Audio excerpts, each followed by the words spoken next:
Yo les bros, aujourd'hui ça va être une review du chapitre 1044 de One Piece. Là en ce moment je ne veux rien entendre de négatif sur ce chapitre de One Piece. Genre il était juste magnifique.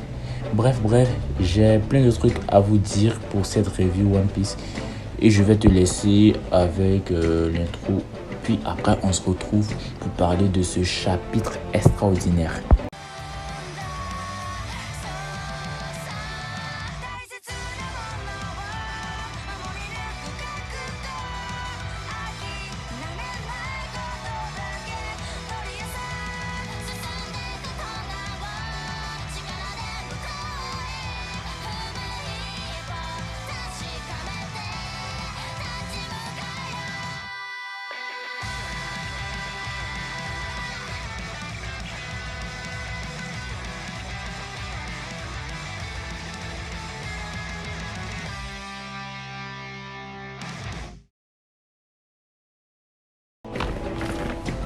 Ce chapitre est tout simplement la confirmation du Gear 5 de Luffy.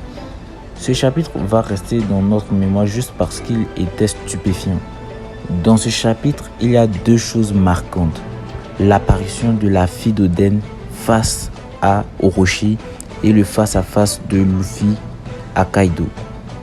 Il y a certains qui ne comprennent pas pourquoi le fruit du démon de Luffy est qualifié de Zoan alors qu'il n'a pas la capacité de se transformer en animal. Je vais tout simplement vous l'expliquer. Dans One Piece, il y a trois catégories de fruits du démon. Les Logia, les Paramecia et les Zoan. Les Logia, eux, ont la capacité de maîtriser les éléments.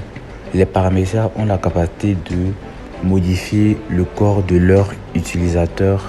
Et enfin, les Zoan ont la capacité de permettre à leur utilisateur de se transformer en animal. Voilà. Au fur et à mesure de notre aventure dans One Piece, on a appris que les fruits du démon de type Zoan se séparaient en trois catégories.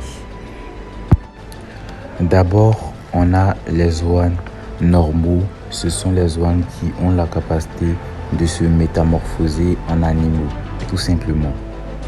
Après, on a les Zoan antiques. Les fruits du démon Zoan antique permettent de se métamorphoser en dinosaures. Cette catégorie est effectivement plus forte que la première catégorie de Zoan. Et enfin, on a les Zoan mythiques. Ce sont des Zoan avec la capacité de se transformer en toute entité tirée de livres d'histoire dont il n'y a aucune preuve concrète de leur existence. Comme par exemple le fruit du démon de Kaido qui lui permet de se transformer en dragon et le fruit du démon de Sengoku qui lui permet de se transformer en Bouddha. Et maintenant on a Luffy qui peut se transformer en Nika, le dieu soleil. Pour être plus clair, en plus de se transformer en entité mythique, ce type de fruit du démon permet d'avoir les capacités de ces entités. On a Kaido qui peut cracher du feu une fois transformé en dragon. On a Sengoku qui peut devenir de l'or et maîtriser les autres une fois transformé en Bouddha. Mais on a Luffy qui, contrairement à eux, pouvait utiliser son pouvoir sans pour autant être transformé. Ce qui pouvait faire croire que le fruit du démon de Luffy était un Paramecia, mais maintenant il a éveillé ses pouvoirs. Nous dévoilons ainsi qu'il était détenteur d'un fruit Zoan mythique. Il a même la capacité de transformer son environnement en caoutchouc. Moi j'ai une théorie. Ma théorie est que Shanks manipule Luffy. Faut qu'on soit d'accord, Shanks est très louche. Vraiment très louche. En donnant son chapeau à Luffy et en lui disant de lui rendre une fois devenu pirate, sachant que c'est un Yonko et que pour rencontrer un Yonko, faut pas être n'importe qui. Il faut être très fort pour essayer de voir un Yonko. Et le fait que Luffy soit assez fort pour le voir signifie qu'il a éveillé son fruit du démon. Pour moi, Shanks, depuis le début, mijotait ça. Je pense même que Shanks lui a donné son chapeau, sachant que les amiraux se diraient qu'un Yonko lui a donné son chapeau et qu'il serait même devenu une cible. Je pense que depuis le début, le but de Shanks c'est de tuer Luffy pour qu'il éveille son fruit. De toute façon, on n'a pas vraiment d'informations concrètes sur les intentions de Shanks. Mais pour moi, Shanks, il est très louche ce gars. Je pense pas du tout que c'est une bonne personne, la personne qu'on essaie de nous faire montrer depuis le début de l'œuvre. Je pense plutôt que Shanks est un ennemi. Dites-moi dans les commentaires si vous pensez que Barbe Noire est plus fort que Kaido. Voilà, parce que on sait déjà que Kaido est plus fort que Big Mom, donc il n'y a pas d'excuse. Et je pense déjà aussi que Barbe Noire est plus fort que Big Mom. Voilà. Donc dans les commentaires, dites-moi si vous pensez que Barbe Noire est plus fort que Kaido et que Luffy aura du mal à se battre face à Barbe Noire. Et aussi le nom des techniques de Luffy qui seront obligés de changer. Enfin, c'est ce que je pense. Parce que le nom de son fruit était le fruit du Gum Gum. Donc, il était obligé d'utiliser son pouvoir en disant Gomu Gomu no. Voilà, maintenant, son fruit c'est le Nika de type humain. Donc, normalement, il doit dire Ito Ito Nomi. Donc, ça vous gênerait de savoir que Luffy changera le nom de cette technique une fois transformé en Gear 5 ou ça ne vous cause pas de problème, ça passe crème. Venons aussi sur un autre fait pour continuer à parler de Shanks. On est d'accord que le chapeau que Shanks a est le chapeau de Goldie Roger. On est d'accord que la silhouette de Joy Boy qu'on nous a montré depuis le début de l'œuvre, il portait un chapeau de paille et c'est celui que Goldie Roger avait.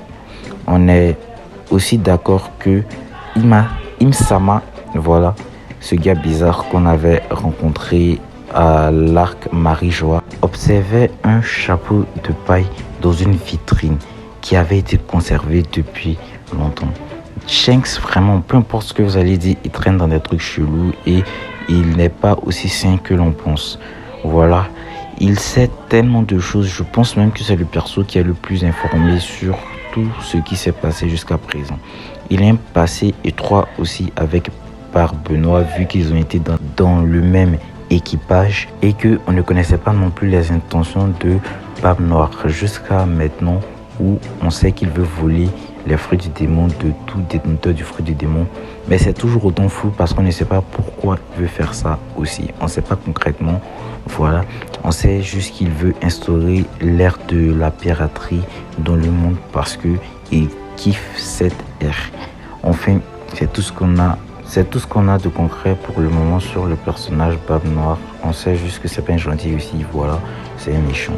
Mais Shanks, aucune information qui a été donnée sur Shanks et ça prouve juste que ce personnage est suspect. Donc vraiment méfiez-vous de Shanks. Aussi, on va parler aussi de Orochi. Orochi, vous pensez qu'il est mort ou pas? Parce qu'il a été brûlé par Kojuro et il était touché par du granit marin, donc il ne faut pas se ressusciter. Voilà, donc je vous explique un peu les bases de son pouvoir. Orochi a un fruit du démon de type Zoan mythique. Il a la capacité de se transformer en un yokai qui est un serpent à plusieurs têtes.